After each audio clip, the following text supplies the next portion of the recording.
Welcome back, everyone. This is going to be my Moon Knight, Kang the Conqueror Marvel video. There's a really cool connection between Kang and what happened with the MCU Gods they just teased recently on Moon Knight, and it goes all the way back to the Loki episodes that I did videos for last year, so we'll break it all down. If you're brand new to the channel, be sure to subscribe to get all the episodes. We're doing a giveaway for Disney Plus memberships. All you have to do to enter is be a subscriber and post all your Kang theories on the video.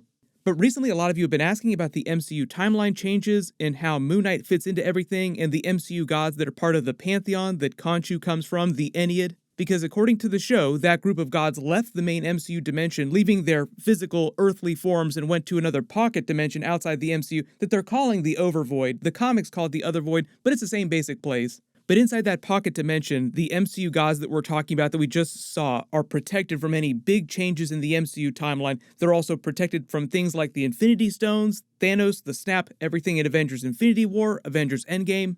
What's going on with Khonshu is just a little bit different, but he's also trapped outside the main MCU dimension too. He's banished from the presence of the other gods, but he's still trapped outside the main MCU dimension, which is why he can only appear inside Marc Spector's head. That's why he's the only person who's able to see him. And this is really important. They set up a bunch of really cool history during Moon Knight Episode 1. They gave you a bunch of critical MCU history for the gods. This particular group of gods left the MCU dimension about 2,000 years ago. When that happened, they also trapped Ammit in her tomb, and Khonshu rebelled against the other gods because he didn't think that they should leave humans to their own devices. That's why they banished him the first time. But the textbooks that Stephen is reading call this event the Great Rift, where humankind essentially turned away from this group of gods and stopped worshiping them because they started worshiping other things. There were a bunch of things over the course of a couple thousand years that contributed to the Great Rift, but the biggest reasons will seem very familiar. And for those of you asking about the Eternals too, because they're incredibly old, during this era they were still very active. They came to Earth about 7,000 years ago, so that means that for a period of about 5,000 years, they coexisted with a lot of these MCU gods on Earth. And even though the Moon Knight series has only implied this, a lot of the gods here, especially the ones at the trial, are younger than the other gods. MCU gods can have biological children the same way that regular people have children. So for instance, Khonshu is meant to be the sister of Bos, the panther goddess that Black Panther's people worship and get a lot of their power from, but they're meant to be the biological children of Atum, who's been referenced in the show earlier. We've seen some idols of him, who's kind of their version of Ra, the sun god. So Atum, who's supposed to be kind of the leader of their pantheon, who we haven't seen physically on the show yet, is supposed to be vastly older than Khonshu and Bast. So when the Eternals first came to Earth, Khonshu, for instance, had not been born yet. A lot of these gods are born during the rise of Egyptian culture because a lot of the gods draw their power from the faith of their followers, and when they started to come into existence, a lot of their powers were based on the powers that people believed that they had. That's how characters like Ammit can become more powerful than some of the other gods because she will have more followers, theoretically. Thor, for instance, also a much younger god. He's only about 1,500 years old in present day, so he's even younger than Khonshu. So a little while after the Eternals show up, Khonshu and his younger cousins, some of the other members of their pantheon, there are many of them. The Ennead that we see here is only kind of like their ruling council. There are many other god tier characters, Ammit being one of them. She's not on the Ennead, but she's also viewed as another god. Then over the next couple thousand years, Egyptian culture flourishes, rises up, other gods are born. But then a bunch of things start happening that lead to the Great Rift and them eventually leaving the MCU. The biggest reason being Kang the Conqueror, so bringing this back around to Kang and how he's kind of responsible for a lot of what's happening. During the Loki series, He Who Remains narrates a lot of the backstory of different versions of Kang, not just his own backstory, but a lot of their shared backstory, because a lot of the things that different versions did were very similar to other versions.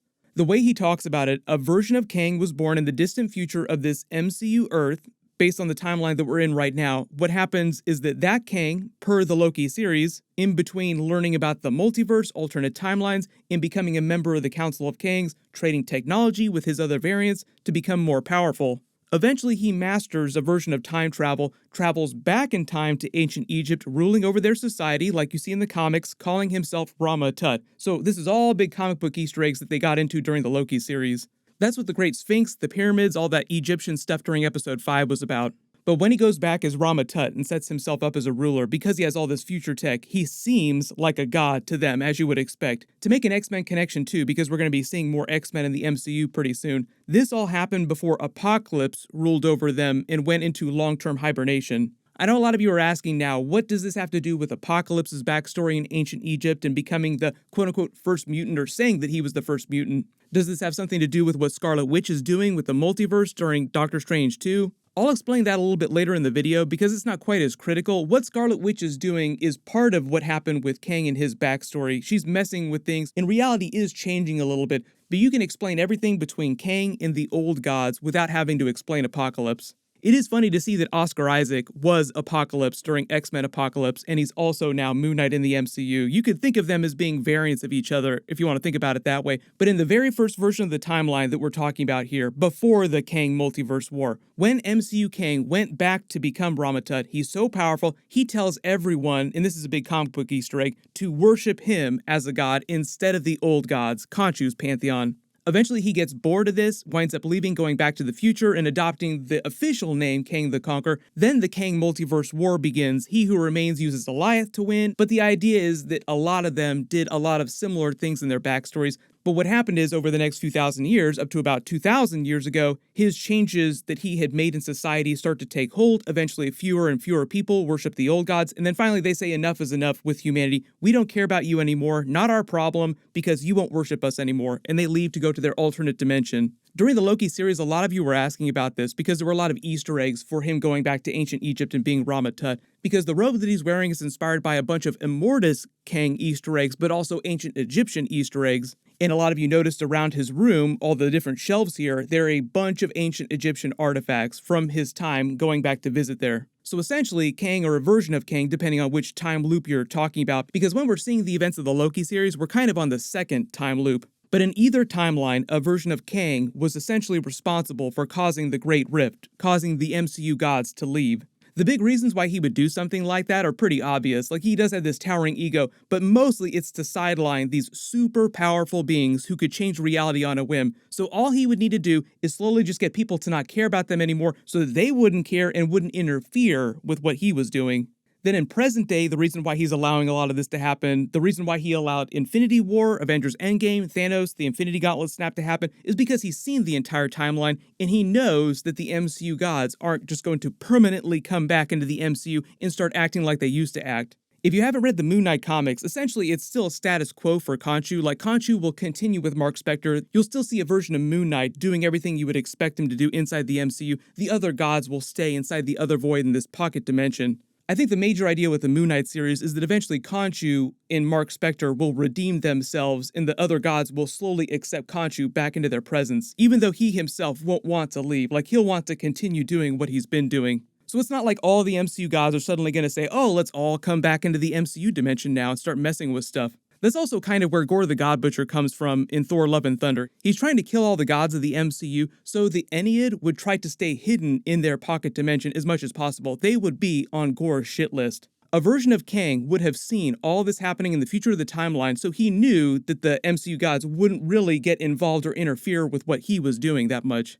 Also, you have to remember, at the end of the Loki series, technically, when Tom Hiddleston's alternate version of Loki comes back to the TVA, they're in the middle of their third timeline, because when he came back, he saw that another Kang had won the Multiverse War, or was in the middle of winning it, and had taken over the TVA and started enacting his changes, making his version of the timeline supreme. So when we talk about this version of Kang going back in time to become Ramatut, and then slowly eventually getting the MCU gods to leave, it's just another example of this version doing things that are very similar to the other versions of Kang. If you're not a big comic book reader too, him mastering time travel, then going back to become Ramatut, was the very first act that he made in mastering time travel.